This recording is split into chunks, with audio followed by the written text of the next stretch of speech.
Look at that, curry lobster and shrimp, just the way I love it.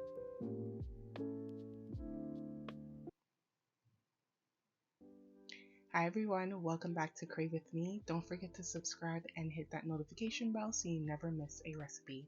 Let's start with our fresh seasonings. I've got some sweet pepper here, both orange and red. I like mixing up my sweet peppers just to give the pot a little bit of pop of color.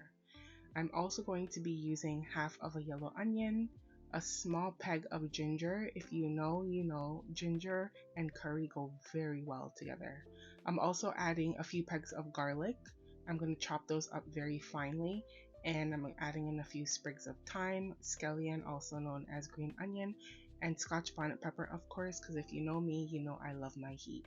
And lastly, 1 carrot just to give a bit of sweetness to the pot as well.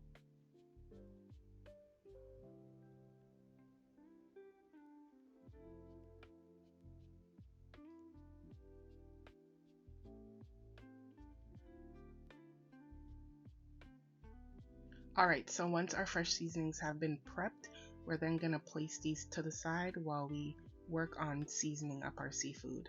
I'm using Easi Spice fish seasoning, a little bit of all-purpose seasoning as well, black pepper, a little bit of salt, and a blend of ginger and pimento powder.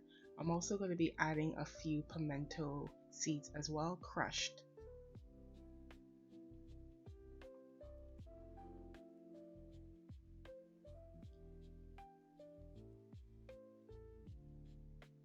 Once all of this is added, you're going to mix it up.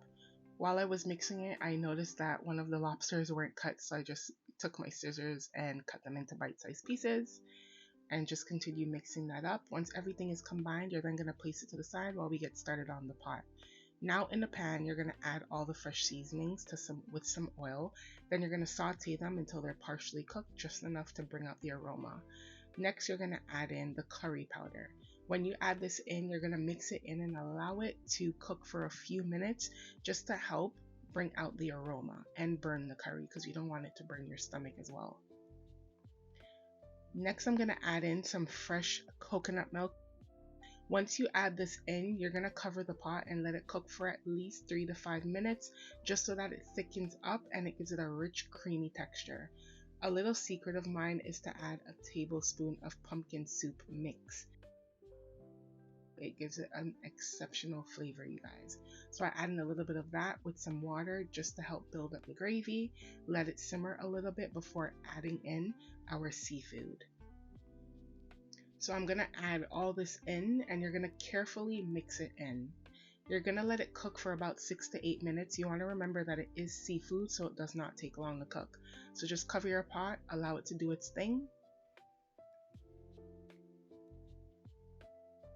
And just like that, curry lobster and shrimp done right. Rich, creamy, and full of flavor. Don't forget to subscribe and hit that notification bell, and I'll see you on the next video. Bye!